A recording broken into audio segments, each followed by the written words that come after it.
we're here at Thornwood Springs again with Peter, the owner, and we're going to do a feature on catch and release because Peter's asked us specifically to do one today because there's so much bad catch and release that we see, Peter, on these waters. It's a daily occurrence with some people who need a bit more education. Some you can educate, some you can't. No, I know. Yeah, it's what's one of the main things that you see that's done badly, let's say, in the catch and release process? Squeezing fish. Yeah. Taking fish out of the water. Fishing a barbed hook by mistake. That's the biggest thing, is the barbed hook. Yeah. If everyone is fishing a barbless hook, there wouldn't be any problems. There wouldn't be need to squeeze a fish. Yeah. And they wouldn't get stuck in the wrong shaped net. I mean, I find when I'm using the barbless hooks that when I'm playing the fish, as soon as I've netted it and that pressure's come off, that hook sort of falls out, which should do sort of like most of the time. I think 70% you're right. The other 30% will just be when it's stuck in the corner of the mouth. Yeah. And there's a little bit, maybe a forceps might be needed if it's in a bony part. Yeah, yeah. But other than that, you are right, yeah. It should fall out in the net. And you prefer really sort of manufactured barbless rather than squashed down barbs? Pure barbless, I think, will hook more fish, myself. People will say, oh, I lost the fish because I'm fishing a pure barbless hook. Yeah, that's a mindset. Yeah, I think so, It's an excuse. You always used to lose a fish on a barbed hook or a debarbed hook. I know. But a proper barbless hook will outfish a barbed hook, and people won't make a mistake. If they think they've rounded a hook off that was once barbed, and they've done it with the wrong tool, it's not a barbless hook, or it's not even a debarbed hook. I mean, you were telling me in the car park that people are buying nail clippers to actually debarb their hooks with. I've seen it a few times. You see it once and you think, oh, it's a one-off, but once you've seen it half a dozen times, some people are just convinced they can do wonders with the wrong tool. If you have the right tool for the job, it probably wouldn't be a problem. Yeah. But only, I'd say 10% actually have forceps that's meaty enough to do a proper job. And as far as the netting's concerned, what's your recommendation as far as nets are concerned? Well, I love nets from the coarse world myself. Yeah. They're a round pan net, not too deep. The right shaped nets in my mind come from the coarse world. Yeah. They're the right mesh, the right shaped mesh. If they're rubber, it's even better, non-transferal of nasties from lake to lake.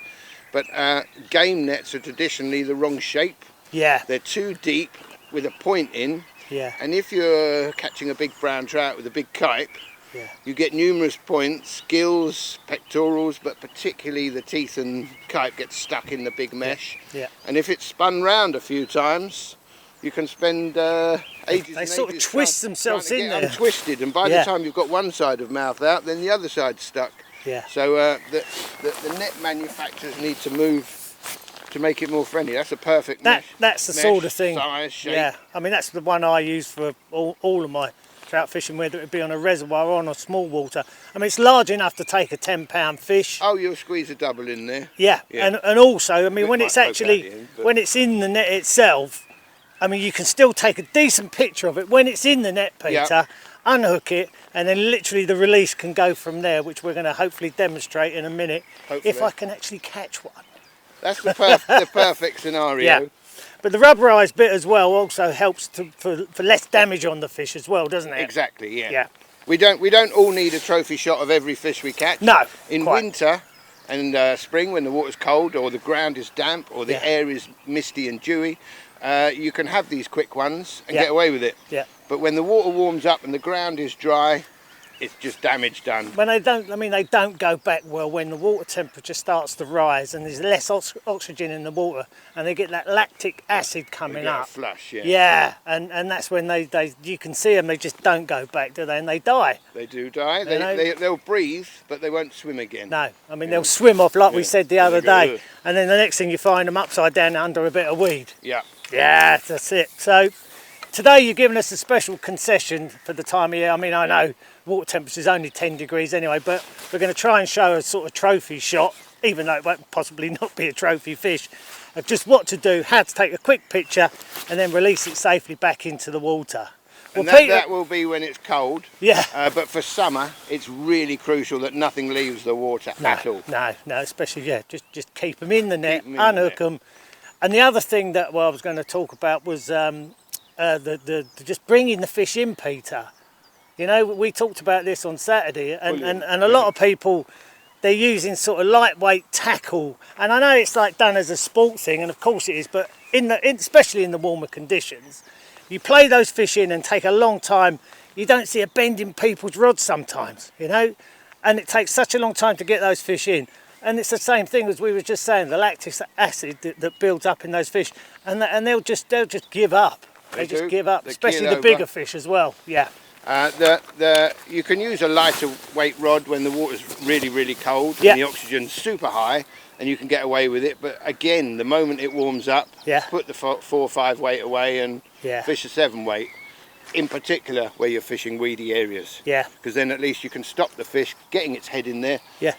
But you won't with a light 5 weight. Brilliant, mate. That's excellent. Yeah, I think we've covered a lot here. That's great. Good. Now all I've got to do is go and catch one.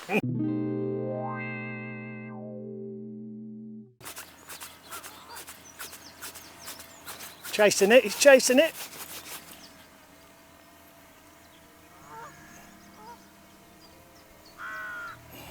Didn't want it.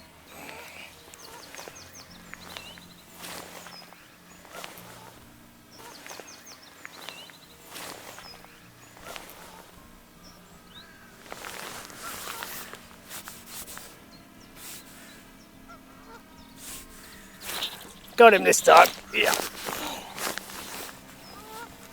think it's a blue the way it came out of the water.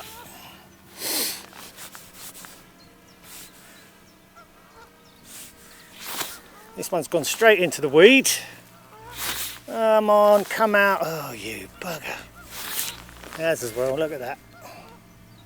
Oh. No. Solid.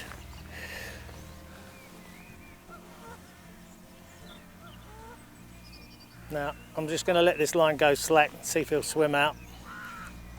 There he goes, he's swimming. Probably come off now. Try again.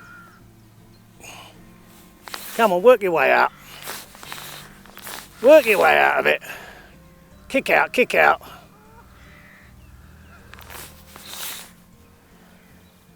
He's trying his hardest.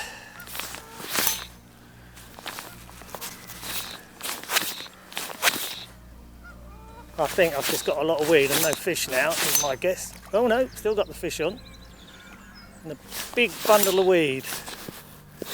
Now normally when you get this weed on them, they come in really easy. It sort of blinds them a bit. Right, let's get the net. It's a blue, yeah. Not a very big one, but very nice this morning. Okay, let's get him in the net. We see more weed than fish. There she goes. Whee! We got one at last.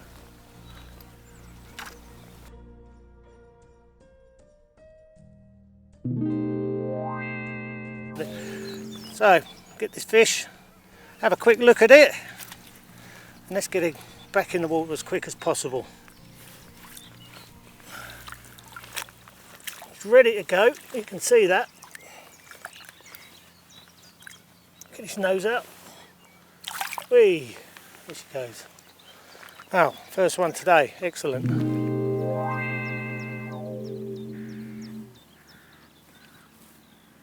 I nearly struck. I did that time. It's a Simon fish.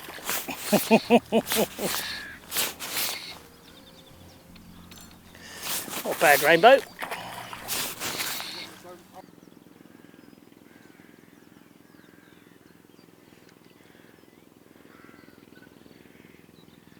Come on, fish. You're not that big. Well. Keep down low. Try and get him in a bit so he's not spooked with my shadow.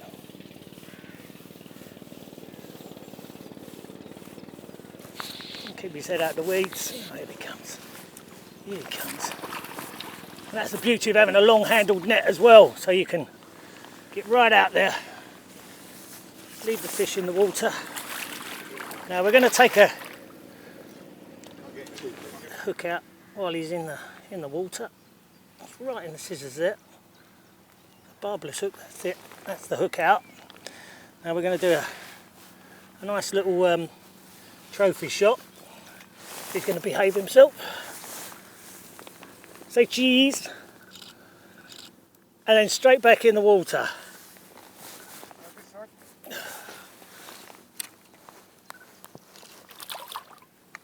Lovely. There she goes. Now we did have special concession for Peter to actually take that trophy shot. This time of the year he normally has them going back in again, or sorry, being unhooked in the net only. But because the water temperature is only 10 degrees and it's so cold, as you can see, he let us just do that as a special concession, just so we can demonstrate a release and a small picture. Yay! And why it's gone a little bit quiet, there is such a tool as a catch and release tool that you can buy. There's one, I know there's an American one called the catch and release.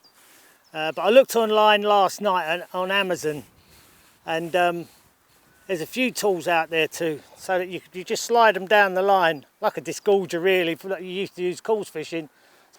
Now those are all very good, but they only really work when you've got relatively small flies and something with very little dressing on it, let's say that, or nymphs. They're great for that sort of thing. You can just literally just slide them down the line, one push and away you go. So you don't have to touch the fish at all whatsoever. I don't see anybody using those, to be honest, but I think the main reason being, they don't work if you're using a booby or a lure, anything with a beaded head, anything with an obstruction on it, it doesn't work. That's it. Oh, that looks like a nice one.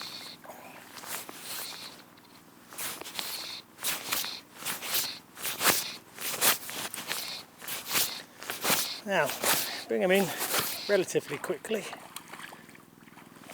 without spoiling your fun. That's actually quite a weighty fish really, yeah. Oh, it is. Decided to wake up now. It's come in the side. It's a nice rainbow.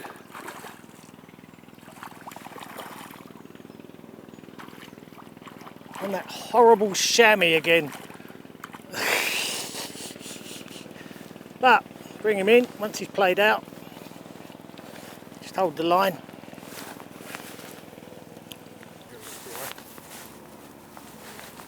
Get hold of the fly and then away she goes. I think the lesson for today is respect your quarry, but play it with conviction. But don't lose that fun factor. That's the most important thing. That's what we do it for at the end of the day. We had another great day here at Thornwood. It's been tough, but the conditions have got the better of us, if you want the honest truth. But I hope you've got something from this short video we've done today. Don't forget to keep those messages coming. And don't forget to subscribe if you haven't done already. Tight lines, and we'll see you again soon.